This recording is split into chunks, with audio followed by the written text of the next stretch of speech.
ಸಾವಿರಾರು ವರ್ಷಗಳಿಂದಲೂ ಮಾನವರ ಆಹಾರವಾಗಿ ಸಿರಿಧಾನ್ಯಗಳು ಉಪಯೋಗಿಸಲ್ಪಟ್ಟಿವೆ. ವೇದಕಾಲದ ಸಾಹಿತ್ಯ ಕೃತಿಗಳಲ್ಲಿ ಸಿರಿಧಾನ್ಯಗಳ ಉಲ್ಲೇಖವಿದೆ. ಆಹಾರ ತಜ್ಞರ ಪ್ರಕಾರ ಸಿರಿಧಾನ್ಯಗಳು ಭತ್ತದ ಅಕ್ಕಿ ಮತ್ತು ಗೋಧಿಗಿಂತ ಹೆಚ್ಚಿನ ಪ್ರಮಾಣದಲ್ಲಿ ಪ್ರೋಟೀನ್, ವಿಟಮಿನ್ ಹಾಗೂ ಖನಿಜಗಳನ್ನು ಹೊಂದಿವೆ.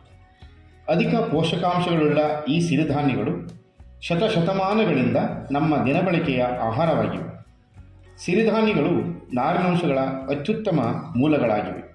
ಅವು ಸಕ್ಕರೆಯನ್ನು ನಿಧಾನವಾಗಿ ರಕ್ತದಲ್ಲಿ ಕರಾರುವಕ್ಕಾಗಿ ನಿಯಂತ್ರಣದಿಂದ ಬಿಡುಗಡೆ ಮಾಡುತ್ತವೆ.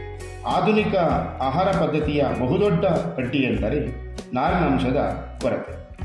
ಗಾತ್ರದಲ್ಲಿ ಕಿರಿದಾಗಿರುವ ಎಲ್ಲ ಹವಾಮಾನದಲ್ಲೂ ಹೊಂದಿಕೊಂಡು ಬೆಳೆಯುವ ಸಿರಿಧಾನ್ಯಗಳು ಕಡಿಮೆ ಮಳೆ ಬೀಳುವ ಜಾಗದಲ್ಲೂ ಬೆಳೆಯುವಂತಹ ಬರಗಾಲದ ಬೆಳೆಗಳು ಎಂದೇ ಪ್ರಸಿದ್ಧಿ. ಈ ಸಿರಿಧಾನ್ಯಗಳು ಕೀಟ ಹಾಗೂ ರೋಗ ಬಾಧೆಯಿಂದ ಹೊರತಾಗಿ ಬೆಳೆಯುವ ಧಾನ್ಯಗಳಾದ್ದರಿಂದ ಖರ್ಚಿಲ್ಲದೆ ಬೆಳೆಯಬಹುದು. ಯಾವುದೇ ಆಹಾರದಲ್ಲಿ ನಾರಿನಾಂಶ ಅಧಿಕವಿದ್ದರೆ ಮಾತ್ರ ಪಚನಾಂಗಗಳಲ್ಲಿ ನಿಧಾನವಾಗಿ ಜೀರ್ಣವಾಗುವುದು.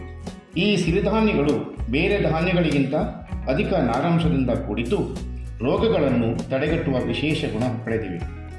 ಮನುಷ್ಯನ ಹಲವು ರೋಗಗಳನ್ನು, ಉದಾಹರಣೆಗೆ ಮಲಬದ್ಧತೆ, ರಕ್ತದೊತ್ತಡ, ಬೊಜ್ಜು, ಹೃದಯಾಘಾತ, ಮಧುಮೇಹದಂತಹ ಕಾಯಿಲೆಗಳಿಂದ ಮುಕ್ತವಾಗಿಸುತ್ತವೆ. ಕ್ಯಾನ್ಸರ್ನಂತಹ ಭೀಕರ ಕಾಯಿಲೆಗಳು ಸಹ ಸಿರಿಧಾನ್ಯಗಳ ಸತತ ಬಳಕೆಯಿಂದ ಉಪಶಮನ ಹೊಂದುತ್ತವೆ. ಈ ವೈವಿಧ್ಯಮಯವಾದ ಪರಂಪರಾಗತ ಪದಾರ್ಥಗಳು ಸಾಂಪ್ರದಾಯಿಕ ಪದ್ಧತಿಗಳನ್ನು ಬಳಸಿ ಬೆಳೆಸುವುದರಿಂದ ಸದಾ ಜೀವಂತವಾಗಿರುತ್ತವೆ.